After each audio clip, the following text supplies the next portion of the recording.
Friends, welcome to M सरकारी नौकरी channel पर आप सभी का स्वागत है।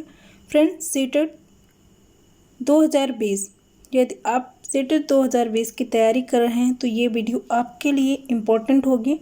तो जो लोग चैनल पर नए हैं, चैनल को सब्सक्राइब कर लीजिए, बेल आइकन को भी प्रेस करके रखिए जिससे वीडियो का नोटिफिकेशन आप तक पहुंच सके और आप वीडियो को तुरंत वॉच कर सकें। ज़्यादा से ज़्यादा लोगों तक प्लीज़ वीडियो को शेयर कीजिए फ्रेंड्स, और वीडियो पसंद आए तो लाइक भी कीजिए। फ्रेंड्स, अभी आपको 2-3 दिन पहले की वीडियो में बताया गया है कि इसकी जो डेट निर्धारित की गई है 5 जुलाई, तो पेपर याद रखिएगा 5 जुलाई को ही होगा। और अब बहुत कम टाइम बचा हुआ है। इसका मॉक टेस्ट ये 2 है, मॉक टेस्ट 1 दिया जा चुका है और आपको बताया गया था कि यूथ कंपटीशन बुक इसी से आपको पढ़ाया जा रहा है। और मुझे पूरा यकीन है यदि आप जो भी कराया जा रहा है इन क्वेश्चन को कर लेते हैं, वीडियो को समझ लेते हैं, अच्छी समझ बन जाती है तो आप ज़रूर सीटेट को क्वालिफाई करेंगे। आज के यूथ कंपटीशन बुक का ही है और पर्यावरण भूगोल, स्थल मंडल, जल मंडल एवं वायुमंडल, इसी टॉपिक को लिया जा रहा है। इसी टॉपिक का पहला क्वेश्चन देखते हैं। इम्पोर्टेंट होगा फ्रेंड्स यूपी टेट के लिए भी और सीटेट के लिए, लेकिन ये क्लास आपके सीटेट के लिए ही रखी गई है, यूपी टेट के लिए नहीं।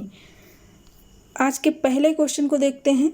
ध्रुव तारा कहा जाता है ऑप्शन ए उत्तरी तारे को, ऑप्शन बी दक्षिणी तारे को, ऑप्शन सी पूर्वी तारे को, डी पश्चिमी तारे को।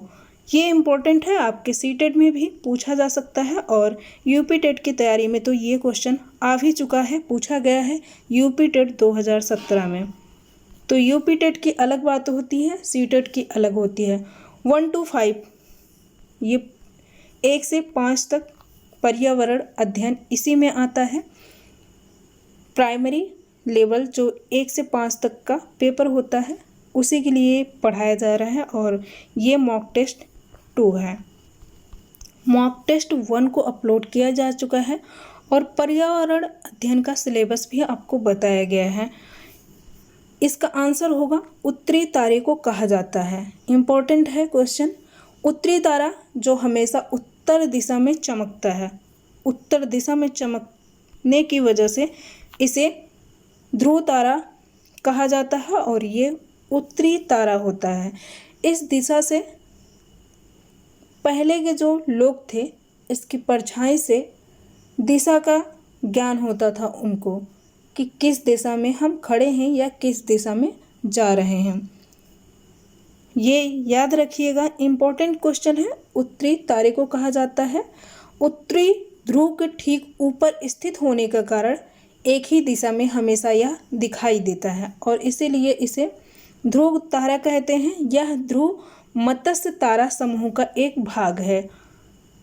ये इम्पोर्टेंट है क्वेश्चन। फ्रेंड्स, सेकंड क्वेश्चन को देखते हैं। सेकंड क्वेश्चन क्या है? टूटता तारा उल्का क्या है? तारे को उल्का भी कहा जाता है। क्या है उल्का तारा या टूटता तारा?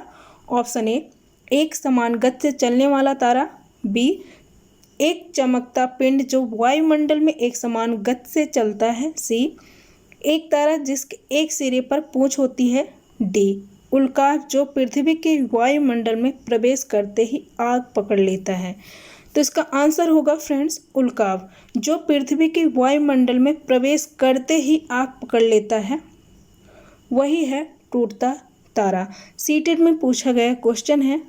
सीटेट 2011 में ये क्वेश्चन आ चुका है। सीटेट 2011 में याद रखिएगा, जो पेपर 26 जून 2011 को हुआ था उसी में ये पूछा गया क्वेश्चन है और इम्पोर्टेंट है। 2020 में आप पेपर देने जा रहे हैं, रिपीटेड क्वेश्चन होते हैं, क्या पता ये क्वेश्चन वहाँ पे पूछा जा सके।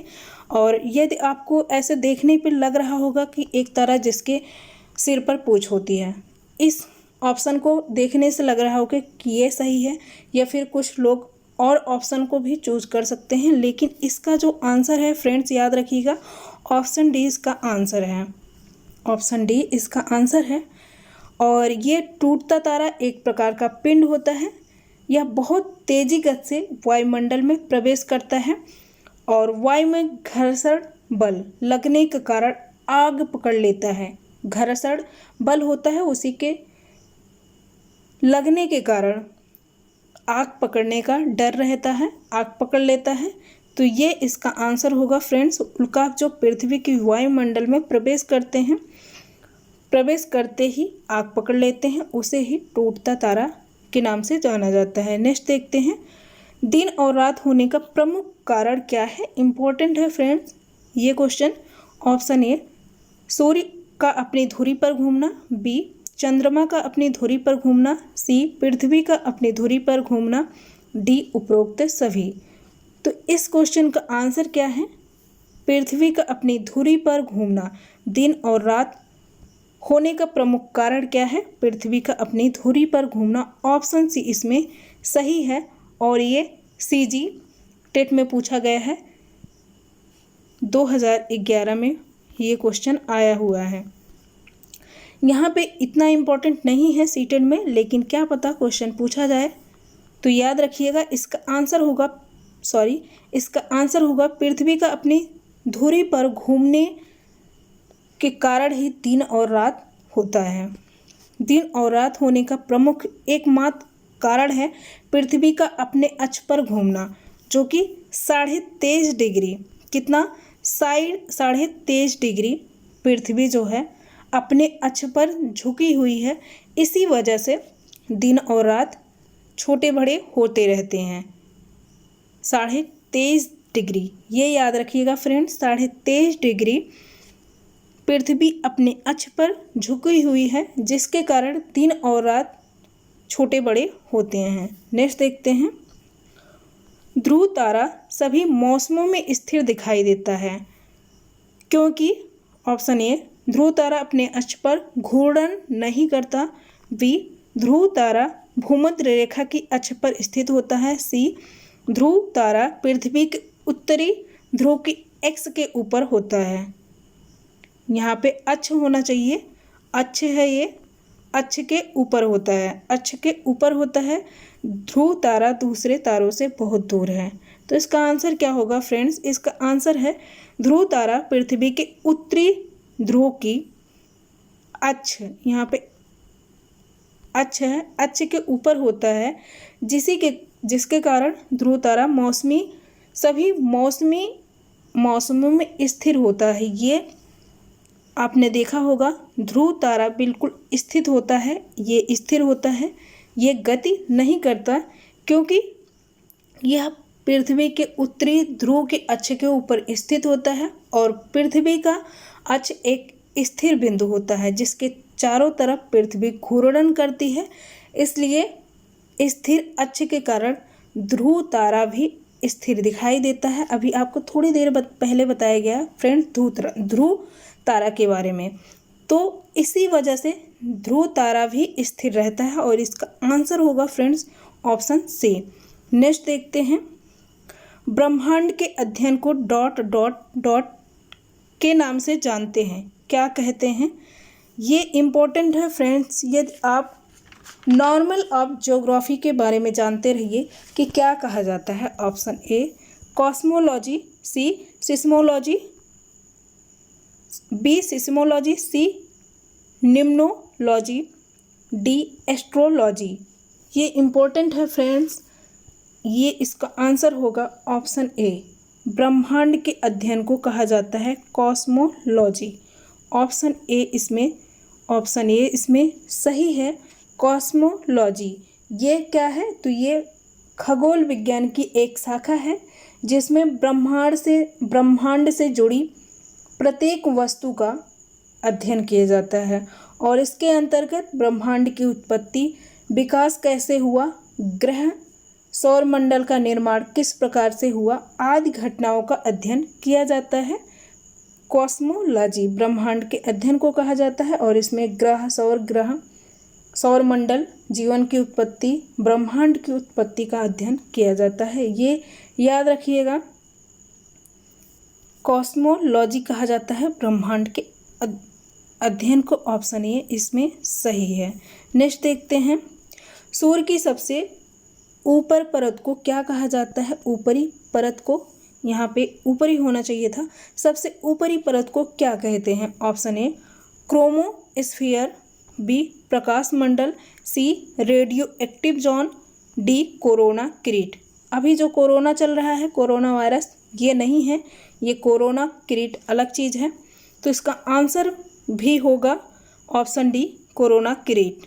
कोरोना वायरस मत समझिएगा, कोरोना वायरस बिल्कुल नहीं है। इसका आंसर होगा सूर्य की सबसे ऊपरी परत को कोरोना किरीट कहा जाता है।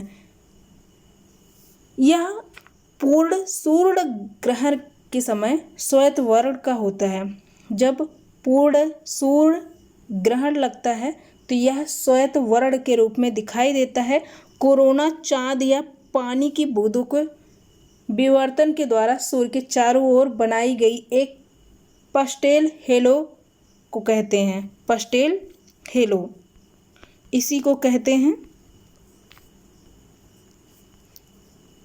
कोरोना किरीट, जो कि कहाँ पे बनाई जाती है? तो ये सूर्य के चारों तरफ बनाई जाती है पानी की बूंदों से, चांद या पानी की बूंदों के विवर्तन के द्वारा। इसका निर्माण प्लाज्मा द्वारा होता है। कोरोना का तीव्र तापमान अभी तक कोई भी ज्ञात नहीं कर सका है। जिस तरह से अभी आप देख रहे होंगे फ्रेंड्स, कोरोना वैक्सीन, कोरोना का टीका अभी तक नहीं बनाया जा सका है, उसी तरह से कोरोना का तापमान कितना है अभी तक ज्ञात नहीं किया जा सका है। और इसका उत्तर होगा ऑप्शन डी सूर्य की सबसे ऊपरी परत को कोरोना किरीट कहा जाता है। नेक्स्ट, शुक्र सूर्य से डॉट डॉट ग्रह है। ऑप्शन ए दूसरा, बी चौथा, सी छठा, डी आठवां। तो शुक्र है दूसरा ग्रह, सूर्य से दूसरा ग्रह है। जैसे आप यहाँ समझिए, ये है सूर्य और ये 8 ग्रह होते हैं। आप सब जानते हैं 8 ग्रह होते हैं। पहले 9 ग्रह था प्लेटो, जिसको निकाल दिया गया, वो अब 12वें ग्रह में शामिल कर लिया गया है। इसलिए अब 8 ग्रह हैं। कौन कौन से? बुध, शुक्र, पृथ्वी, मंगल, बृहस्पति, शनि, अरुण, वरुण, ये 8 ग्रह हैं। बुध, शुक्र। तो आपने देखा फ्रेंड्स, यहाँ पे आप देख रहे होंगे ये सूर्य से सेकंड पे आ रहा है। फर्स्ट पे है बुध शुक्र, और थर्ड पे है पृथ्वी, फोर्थ पे है मंगल। तो इस तरह से आप क्रम भी याद कर सकते हैं। क्रम 8 ग्रह होते हैं, क्रम होता है। और इसी को भोर का तारा, पृथ्वी की बहन के नाम से भी जाना जाता है। किसे? शुक्र ग्रह को क्या कहा जाता है? भोर का तारा, पृथ्वी की बहन। कई बार क्वेश्चन पूछ लिया जाता है यूपी टेट में, यहाँ पे भी पूछा जा सकता है। तो ये सूर्य से निकटतम दूसरा ग्रह है और इसे भोर का तारा, पृथ्वी की बहन कहा जाता है। एक इम्पोर्टेंट क्वेश्चन और बनता है, सबसे चमकीला ग्रह कौन सा है? तो सबसे चमकीला ग्रह भी शुक्र ही है, सबसे चमकीला ग्रह। नेक्स्ट देखते हैं, नेक्स्ट क्या है। ये फ्रेंड्स आज के 7 क्वेश्चन थे। साथ ही क्वेश्चन रखे गए हैं कुछ इम्पोर्टेंट जानकारी और भी, जैसे सर्वाधिक गर्म ग्रह क्या है? शुक्र है। सर्वाधिक ठंडा ग्रह वरुण है, क्योंकि ये सबसे दूर है। 8वें नंबर का ग्रह रखा गया है वरुण को। तो ये सबसे सूर्य से दूर होने के कारण ये सबसे ठंडा ग्रह है। सबसे बड़ा ग्रह बृहस्पति होता है, जुपिटर, ये याद रखिएगा। ये सबसे बड़ा ग्रह है बृहस्पति, जुपिटर। और सबसे छोटा ग्रह फ्रेंड्स बुध है। सर्वाधिक घनत्व डेंसिटी वाला ग्रह पृथ्वी है। और सूर्य से निकट यदि सबसे नज़दीक का ग्रह कहा जाए तो अभी आपको बताया गया बुध है। और सबसे सर्वाधिक चमकीला शुक्र। नीला ग्रह, ये याद रखिएगा फ्रेंड्स, आप भी जानते हैं पृथ्वी को कहा जाता है नीला ग्रह। और लाल ग्रह तो अभी आपको बताया गया मंगल ग्रह जो है, रेड प्लैनेट कहा जाता है, मंगल ग्रह कहा जाता है। लाल ग्रह कहा जाता है मंगल को। भोर का तारा, शाम का तारा कहा जाता है शुक्र को। और सर्वाधिक उपग्रह वाला तारा है बृहस्पति, 68 ग्रह हैं, उपग्रह हैं बृहस्पति के। तो ये इम्पोर्टेंट कुछ थे फ्रेंड्स। अभी थोड़े क्वेश्चन रखे जा रहे हैं, यदि आपकी डिमांड होगी तो क्वेश्चन को बढ़ा भी दिया जाएगा, क्योंकि अभी पेपर 5 जुलाई को होना है। आप याद रखिएगा, आपका पेपर 5 जुलाई को ही होगा। 2020 5 जुलाई निर्धारित तिथि पर ही सीटेट का पेपर होगा। वीडियो इम्पोर्टेंट है।